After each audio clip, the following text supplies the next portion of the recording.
Number নফল কোরবানি, 3 number মান্নাতের কোরবানি, 4 নাম্বার ওসিয়তের কোরবানি। ওয়াজিব কোরবানি যেটা প্রতি বছর নেশাব পরিমাণ মালের অধিকারী ব্যক্তির উপর ওয়াজিব হয় সেটা করতে হবে। নফল কোরবানি ওয়াজিব হয় নাই, এমনিতে কোরবানি দেওয়া, অথবা একটা ওয়াজিব হয়েছে আরেকটা একাধিক কোরবানি দিয়েছে, এটা হলো নফল কোরবানি।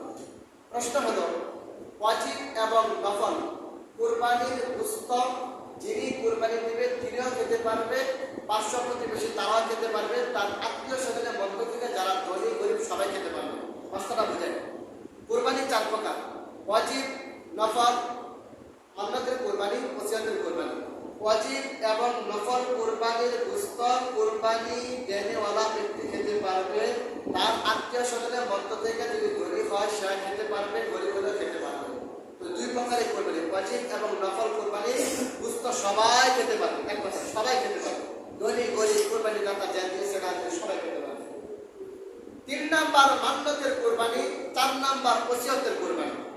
এখানে কিছু কথা আছে, মানুষ তো না বুঝে মান্নাত করে দেবে, আর যারা মান্নাত করা দরকার না, চিন্তা করে মান্নাত করবে।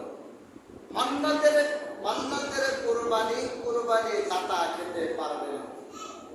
যিনি মান্নাত করেছে তিনি যদি কোরবানি দেয় মান্নাতের গরু দিয়ে, সেই গরুর গোশত কোরবানি দেনেওয়ালা ব্যক্তি খেতে পারবে না, তার আত্মীয় স্বজনের মধ্য থেকে যদি কেউ ধনী হয় তারাও খেতে পারবে না, গরিবরা খেতে পারবে না। ওসিয়তের কোরবানি, বাবা মৃত্যুর আগে ওসিয়ত করে গিয়েছে, আমি ওসিয়ত করে গেলাম একটা কোরবানি দিবা, সন্তান আদরের সন্তান বাবার ওসিয়তটা